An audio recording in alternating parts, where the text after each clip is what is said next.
اخترنا موديل متميز جدا من الفئة الاقتصادية للعجل السرعات، لكن العجلة في المجمل إلى جانب السعر هي قيمة مقابل سعر كويسة جدا وممتازة.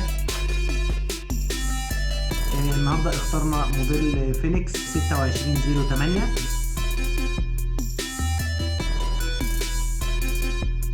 الشفترات بتاعت العجلة شيمانو. الشفتر اليمين 7 سرعات، الشفتر الشمال 3 سرعات. الكرسي بتاع العجلة من شركة فونيكس، بيطلع وبينزل كويك ريليز. الصورة الأمامية من نوع HAD فورس اللي هي الألوان. الكاوتش بتاع العجلة من شركة فونيكس. العجلة شيك، ألوانها ممتازة.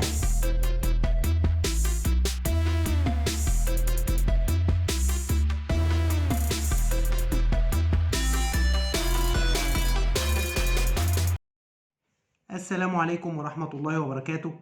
أهلا بكم متابعينا الكرام. النهاردة شركة الليسي بتستكمل مع حضراتكم سلسلة موديلات الفونيكس لسنة 2021. النهاردة اخترنا موديل متميز جدا من الفئة الاقتصادية للعجل السرعات. النهاردة اخترنا موديل فينيكس 2608 اللي هو التورنيدو. العجلة دي عجلة ممتازة جدا ومواصفاتها جميلة جدا. الأهم من كده السعر بتاعها ممتاز جدا. وقبل ما نبدأ مراجعتنا النهاردة يا ريت ما تنسوناش في شير ولايك وسبسكرايب عشان يوصلكم كل جديد احنا بنقدمه. نبدأ على بركة الله، وزي ما تعودنا دايما بنبدأ بالفريم. الفريم من الستيل يعني من الحديد. الفريم المقاس بتاعه 19 بوصة. طبعا شركة فونيكس عاملة ألوان ممتازة وخطيرة السنة دي. ده الاسم بتاع العجلة فينيكس 2608 اللي هي التورنيدو. شعار فونيكس زي ما تعودنا في المقدمة بتاعة الفريم. كابلات السرعات وكابلات الفرامل ماشية من تحت الاب تيوب علشان تنزل للجشمة الخلفية ناحية اليمين وللفرامل من ناحية الشمال. الفورك ما فيهوش لوك، لكن هو جودة عالية زي ما تعودنا دايما من شركة فونيكس. الجنود بتاعة العجلة ألمونيوم هرمي 25 ملي. طبعا الهرمي بتاعها العالي ده بيستحمل الصدمات لأن الجنود دي مضادة للصدمات. وكمان حاجة جميلة جدا عاملاها شركة فونيكس، الجنود فيها بصمة على الداير كله يمين وشمال. طبعا البصمة دي بتدي انعكاسات ضوئية جميلة جدا والعجلة ماشية. عندنا السلوك بتاعت العجلة 36 سلك، طبعا ده بيديها صلابة برضو كويسة. الكاوتش بتاع العجلة من شركة فونيكس. الكاوتش المقاس بتاعه 26 في 2.125، العرض بتاعه متوسط. عندنا الكاوتش الداخلي البلف بتاعه AV اللي هو السوسته. الصورة الأمامية من نوع HAD فورس اللي هي الألوان على رمان بيل. الصورة كويك ريليز أمامي لكن خلفي على صمويل. الفرامل بتاعت العجلة ريبوت ديسك بريك 160. الشفترات بتاعت العجلة شيمانو اللي هي EF 500. الشفتر اليمين 7 سرعات، الشفتر الشمال 3 سرعات. الجشمة الأمامية شيمانو، طبعا هي شغالة على 3 تروس أمامي.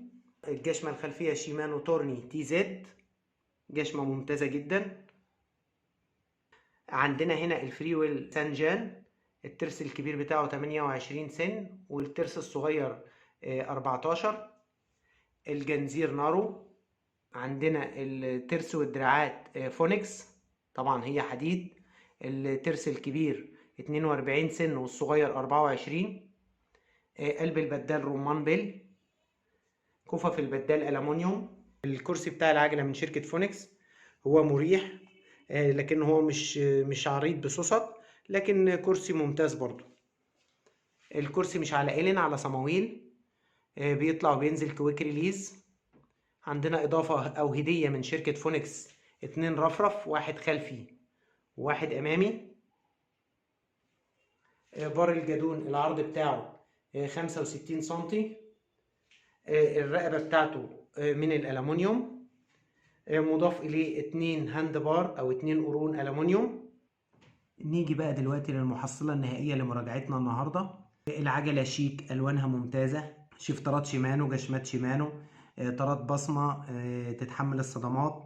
العجلة مميزاتها كتير. طبعا العجلة مش تقيلة ولا حاجة رغم ان العجلة ستيل او حديد. العجلة سعرها في السوق المصري بيتراوح ما بين 2100 و 2300، ده طبعا باختلاف المكان او المحل اللي حضرتك بتشتري منه. العجلة طبعا مصنفة فئة اقتصادية، لكن العجلة في المجمل الى جانب السعر هي قيمة مقابل سعر كويسة جدا وممتازة. يا رب اكون قدرت اشرح لكم العجلة بشكل كامل، والى اللقاء في ريفيوهات قادمة باذن الله.